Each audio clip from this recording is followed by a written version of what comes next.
ನಮಸ್ಕಾರ ಸ್ನೇಹಿತರೆ, ನಾನು ನಿಮ್ಮ ಜಿ ಟಿ ನಾಟಿ ಸತೀಶ್.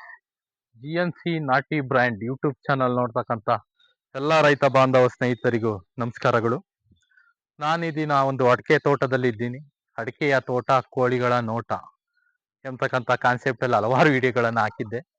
ಈ ತರದಲ್ಲಿ ಅಡಿಕೆ ತೋಟಗಳಲ್ಲಿ ನಾಟಿ ಕೋಳಿಗಳನ್ನ ಸಾಕಾಣಿಕೆ ಮಾಡ್ತಕ್ಕಂಥದ್ದು ಒಂದು ಅತ್ಯುತ್ತಮವಾದಂತಹ ಒಂದು ಆದಾಯದ ಮೂಲವೂ ಆಗಿರ್ತದೆ. ಈ ಒಂದು ಅಡಿಕೆ ತೋಟದಲ್ಲಿ ಈ ಒಂದು ಏನು ಕಳೆಗಳಿದೆಯೋ ಅವುಗಳನ್ನೆಲ್ಲವನ್ನ ಈ ಒಂದು ಕೋಳಿಗಳು ತಿಂದಾಕೋದ್ರಿಂದ ಅಡಿಕೆ ತೋಟದ ಕಳೆಯು ಕೂಡ ನಾಶ ಆಗುತ್ತೆ. ಈ ತರದಲ್ಲಿ ಕೋಳಿಗಳನ್ನ ಸಾಕಾಣಿಕೆ ಮಾಡೋದ್ರಿಂದ ನಮ್ಗೆ ಬಹು ಉಪಯೋಗವಾಗುತ್ತೆ.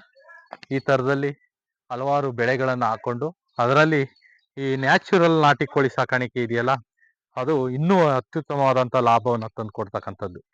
ನೈಸರ್ಗಿಕವಾಗಿ ನಾಟಿ ಕೋಳಿಗಳನ್ನ ಸಾಕಾಣಿಕೆ ಮಾಡಿ ಈ ತೋಟದಲ್ಲಿ ಬಿಟ್ಟಾಗ ಕೋಳಿ ಮತ್ತು ಕೋಳಿ ಮರಿಗಳು ಏನಿದೆಯೋ ಅವುಗಳು ಹೆಚ್ಚು ಹದ್ದುಗೆ ತುತ್ತಾಗೋ ಸಾಧ್ಯತೆ ಇರೋದಿಲ್ಲ. ಯಾಕೆಂದ್ರೆ ತಾಯಿ ಕೋಳಿ ಮರಿಗಳನ್ನ ರಕ್ಷಣೆಯನ್ನ ಮಾಡುತ್ತೆ.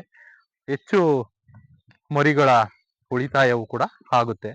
ಈ ತರದಲ್ಲಿ ಇವರು 1-2 ಎಕರೆ ತೋಟ ಇದ್ರೂ ಕೂಡ ನ್ಯಾಚುರಲ್ ಆಗಿ ನಾಟಿ ಕೋಳಿಗಳನ್ನ ಸಾಕಾಣಿಕೆ ಮಾಡಲು ಮುಂದಾಗವ್ರೆ. ಇವ್ರಿಗೆ ಉತ್ತಮವಾದಂತಹ ಒಂದು ನಾಟಿ ಕೋಳಿಯ ಬೆಳವಣಿಗೆ ಆಗ್ಲಿ ಅಂತ ಹೇಳುತ್ತೀಯ ಈ ಮುಖಾಂತರ ಅವ್ರಿಗೆ ಅಭಿನಂದನೆಗಳನ್ನ ಸಲ್ಲಿಸ್ತೇನೆ. ಈ ತರ ರೈತರು ಹಲವಾರು ಬೆಳೆಗಳನ್ನ ಬೆಳೀರಿ.